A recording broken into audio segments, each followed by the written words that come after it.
Thursday, November 16th. I'm your host, Sarah Beal. On today's show, we will talk with Assistant Superintendent Kristen Harmon.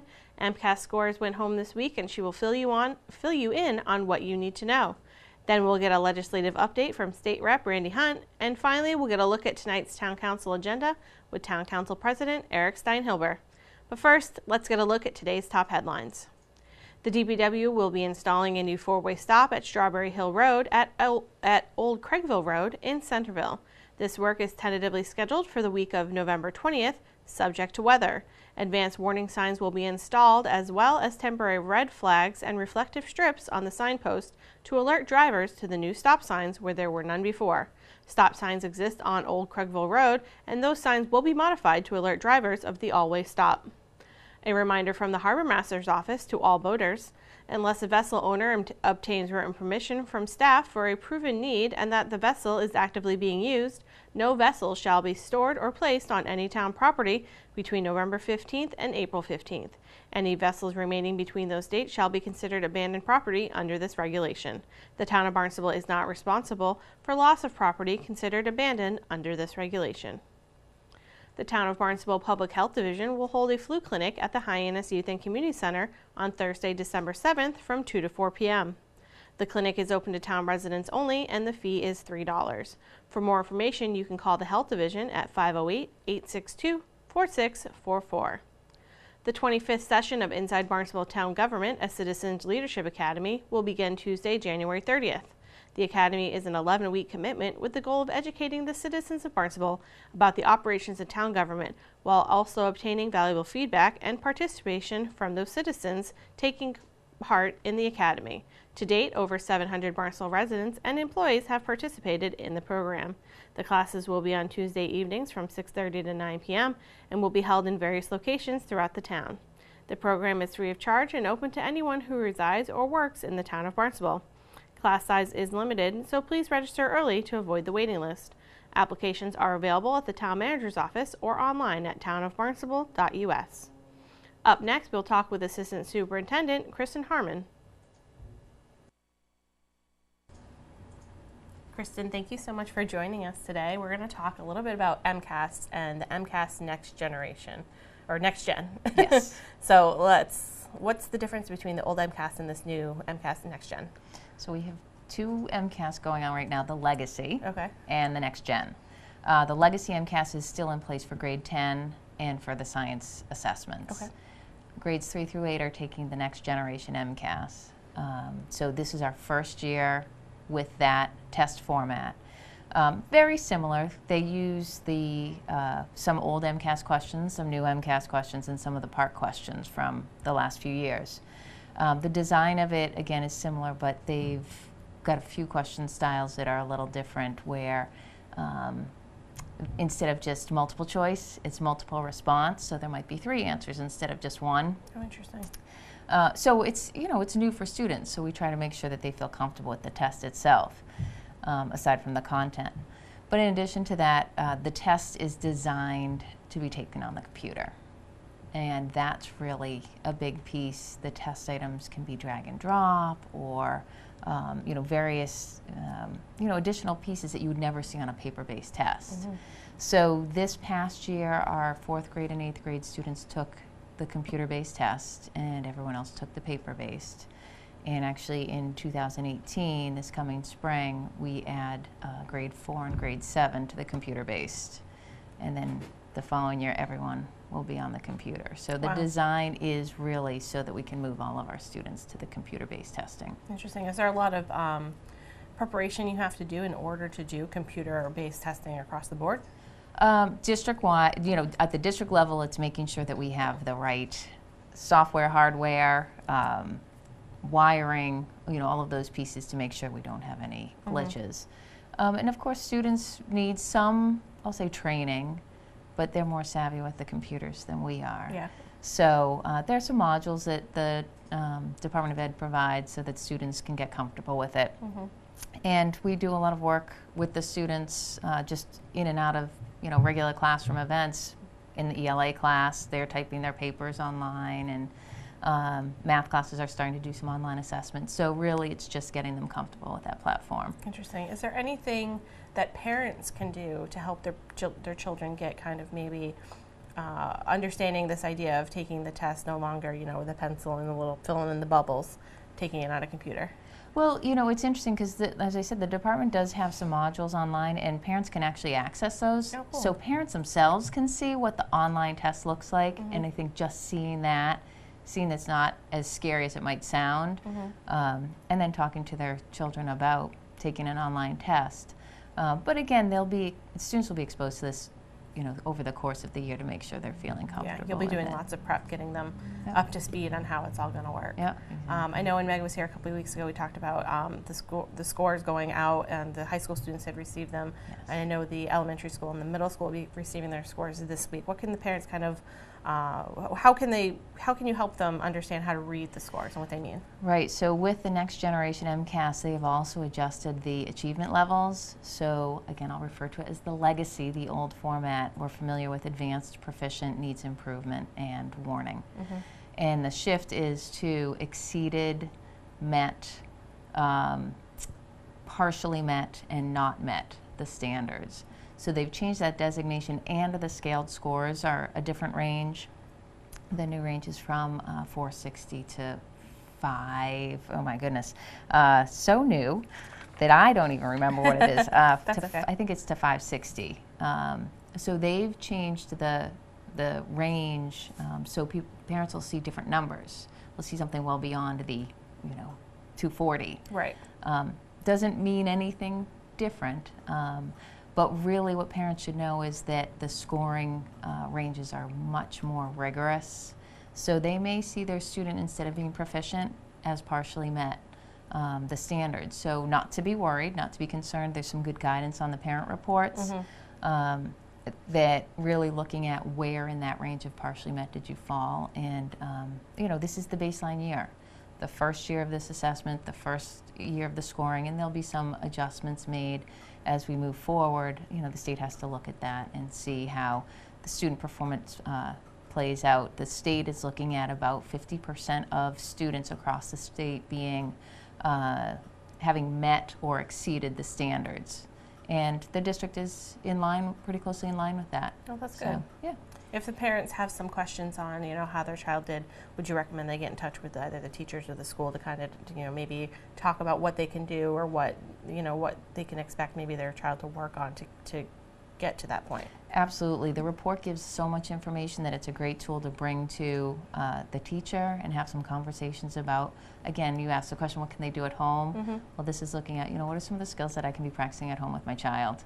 So a lot of information, and the teacher really knows both the student and the content, so a great place to start. And I know a lot of the teachers, they're open and available to talk to the parents. They use email and phone calls and all that kind of stuff. So, keep the line of communications open. Don't hesitate to contact the teacher or the school directly if you have any questions. Absolutely. I mean, parents are partners in the learning, so it's important. Absolutely. Okay, great. Is there anything else you want to make sure we let people know before I let you go? No, I think that's it. Okay, great. Well, thank you so much for coming in. Thank you. My guest today is Kristen Harmon. She's the Assistant Superintendent of Schools. Coming up, we'll find out what we can expect from tonight's Town Council meeting with Town Council President Eric Steinhilber. But first, we get a legislative update from State Rep Randy Hunt.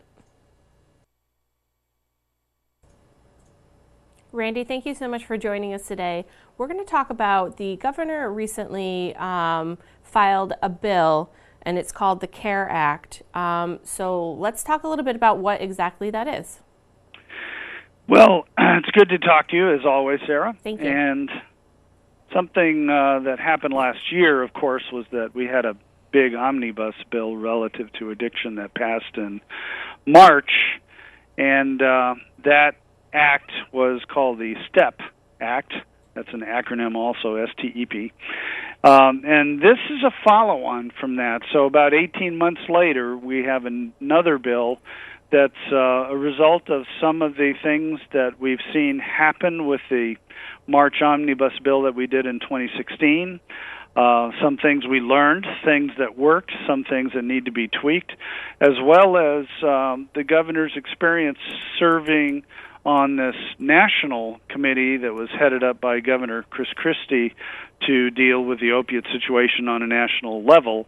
So it's kind of brought, Massachusetts was really out front on that in the first place, but they brought a few ideas that came from that as well for this CARE Act.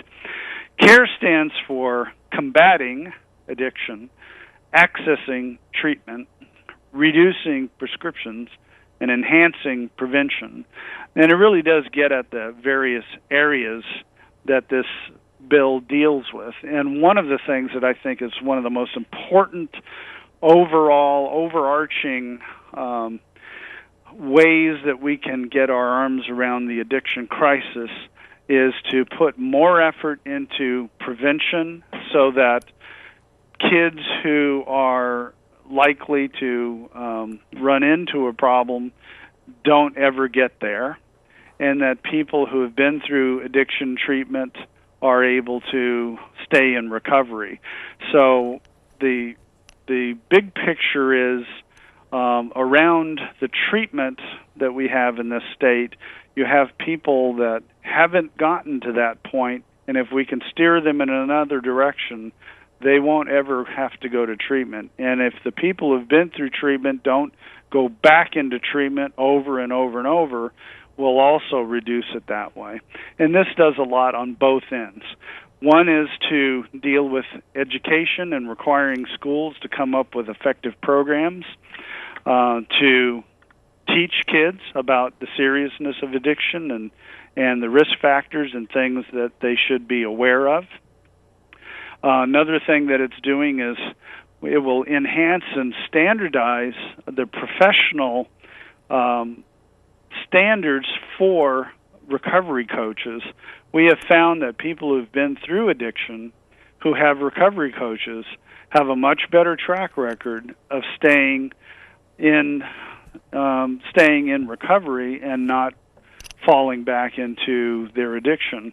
And so that's been good, but we don't have any standards for what skills does it take to be a recovery coach, and so standardizing some of that's going to help as well. So we have stuff on the front end, we have stuff on the back end, but we also want to improve access to treatment and make sure that we put more effort into getting to people, especially those who have been in an overdose situation the first time or the second time, who still have a shot at being able to get the addiction under control, and not somebody who's been through the ER 15 times in the last month. Unfortunately, we have situations like that. The good news that's in the backdrop here is that a year and a half after the first bill was passed in March of 2016, we have a reduction of about 17% in prescribed opiate medications. And we've seen in the first 3 quarters of this year in 2017 a reduction of about 10% of the number of people that had died in an overdose situation that we experienced in 2016. So we see some positive things happening here, and I think it's the right thing to double down at this point. Yeah, it sounds like this is an all-encompassing bill. What would be some of the next steps that will happen to move this bill forward? Well, the bill was filed with the clerk, so it is going to likely go to the Joint Committee on Mental Health and Substance Use. And that, it will go from there probably to Ways and Means. And hopefully we will be able to get it through the process. The sooner the better, in my opinion, but, with the Christmas, Hanukkah, New Year's, Thanksgiving, and who knows what's all in between all of that, chances are the bill's not going to be in front of a committee until January, maybe February. Mm-hmm. So it could well be that we're looking at a March or April time frame for the next bill to be signed by the governor. Mm-hmm. So it will take a while. It has to go through the House, and then it has to go through the Senate. And then if we have differences, we have to reconcile those. So it's not going to be instantaneous, but there is a lot of push to keep Massachusetts out in front of the rest of the nation in dealing with this issue. I know Massachusetts has a long history of, being at the forefront of bringing things like this forward. Is there anything else you'd like to let our viewers know about before I let you go? Well, along this idea of dealing with addiction, in the Wednesday Cape Cod Times on the front page, there was a study. It's an AP article, and there was a study comparing Vivitrol that we all have heard of around here because we have doctors on the Cape that use Vivitrol as a treatment for addiction, and it's also being used at the county sheriff's.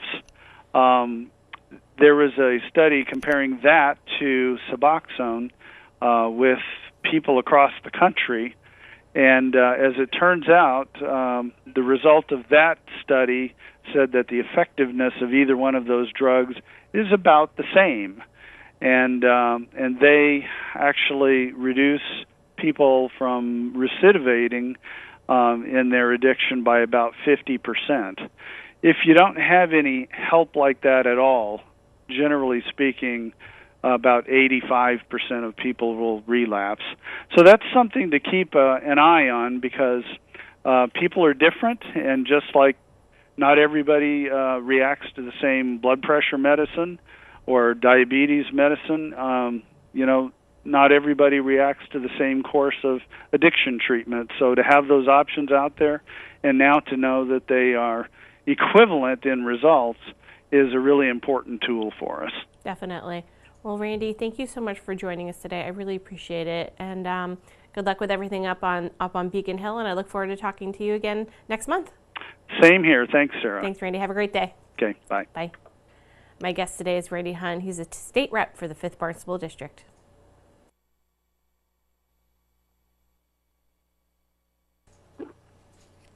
Eric, thank you so much for joining us today. Town Council meets tonight at 7 in the Town Hall hearing room. And while you don't have any presentations like you normally do at the beginning of the meeting, you do have a lot under old and new business. So let's go right into it. In the first thing under old business, you have a fiscal 2018 Airport Enterprise Fund operating budget reduction and transfer from reserves. What can you tell us about this? Sure, thanks for having me. This item basically, what it boils down to is revenues were came a little short than projected the last budget cycle. So this is making up for that. The airport also did an internal review and made some cuts to their operating budget, which helped obviously save some funds. And we do like to see that internally, not just at the airport, but all departments, annually looking at everything and being as streamlined as possible. So they made some cuts to their operating budget, and then this item will make up the rest of the deficit. But it really boils down to the projected revenue came in a little shorter than expected. Yeah, there's been a lot of changes at the airport with Nantucket Air shutting down, so I know that this is kind of like the fallout from some of that loss of business. Correct. Yeah. You have a temporary repairs to private roads program, an order about that. So what's this about? Yep, the private roads program is available to any folks that live on private roads.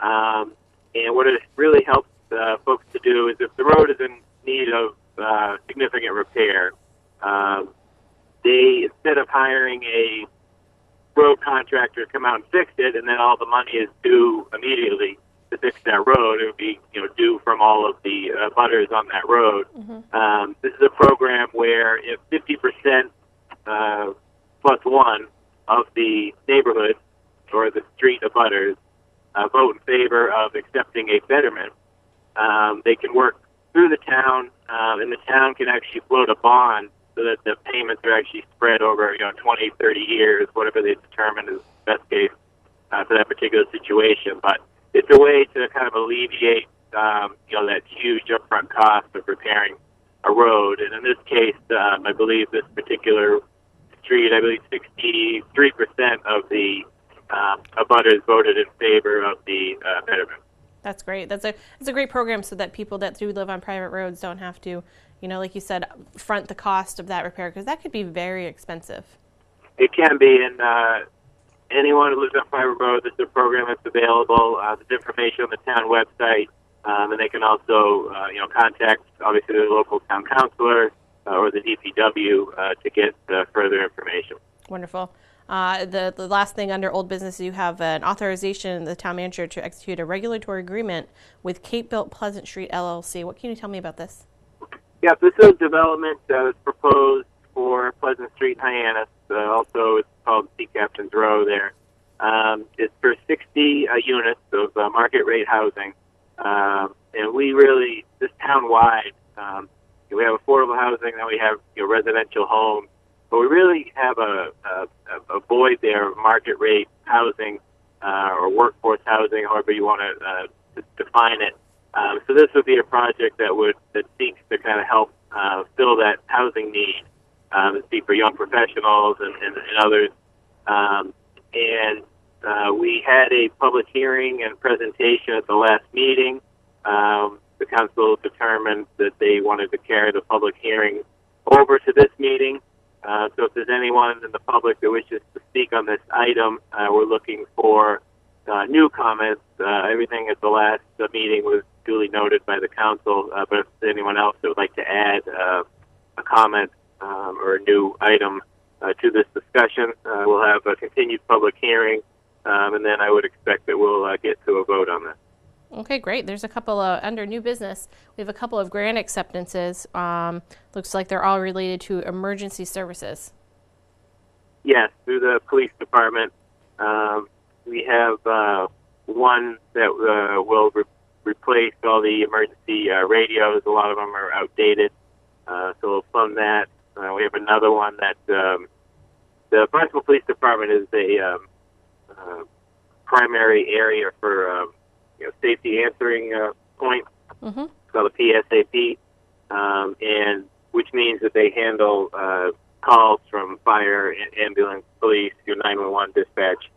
So this actually will help defray some of the cost of the salary of the telecommunicators in this dispatch center, and make sure that it's adequately staffed. We have another grant which will help fund the mandatory training for all the 911 telecommunicators. That's mandated by the state. And then we have the last one with the police department is a grant to replace all of the bulletproof vests that are 5 years or older. It's important to do that. Absolutely. Yeah. And then after that, we've got two tax levies that are going to be referred to a public hearing, the first meeting in December, but we'll go over them real quick. One's the tax factor, one's the residential exemption. Exactly. We do this every year, and the town finance director actually will do a brief presentation at tonight's meeting, and we'll take a vote on the tax factor, and then whether or not we'll maintain the residential exemption. And for years and years and years, it's been maintained the same way it is. We've not made any changes in quite some time, but this is something we have to do annually ahead of the budget. So there will be a little presentation from the town finance director. Folks want to tune in to see that, and then we'll refer to the public hearing and take a vote at our December 7th meeting. Wonderful. It's important to review these things every year to make sure that, is like you said, you've made the same decision for many years, but it's important to go over that. And then the last item on the agenda is just a contract change for golf course carts. Yeah, in many cases, we've done this with other contracts. If we will allow longer-term contracts, you can have some savings on the per-year cost of a lease or what have you. And in this case, golf cart leases are currently we go 3 years, so this would allow them to go to a 5-year lease, and it amounts to a savings of between $22,000 and $23,000 over those 5 years. Great. Well, you guys have a very busy meeting tonight. You have a lot of work ahead of you. Thank you so much for joining us today. I really appreciate it, and good luck tonight at Town Council. Thank you very much. Thanks. Talk to you soon. Yep. Bye. Bye. Town Council meets tonight at 7 o'clock in the Town Hall hearing room. My guest today was Town Council President Eric Steinhilber. Now let's take a look at our community calendar. The Osterville Library is hosting a Meet the Artist event this Saturday, November 18th. Artist David Lewis, whose sculptures can be seen around town, will give a talk at 3:30 on Saturday about his life and work. The Barnstable High School Drama Club brings the Disney Channel's smash hit movie, High School Musical, to life on the Barnstable High School Performing Arts stage. Troy, Gabriella, and the students of East High must deal with issues of first love, friends, and family while balancing their classes and extracurricular activities. Performances begin this weekend with shows at 7 p.m. on November 17th, 18th, 24th, and 25th, and at 2 p.m. on the 19th and 25th. Please visit bhsdc.com for more information. Town Council meets tonight at 7 p.m. and will air live right here on Channel 18. Thanks for joining us today. We will be back tomorrow with an all-new show. On tomorrow's show, we will talk with Assistant Harbor Master Brian Taylor, and we will learn all about the wreaths that are being hung on Main Street with the Main Street Business Improvement District. All of that and more for Barnstable Today. I'm Sarah Beal.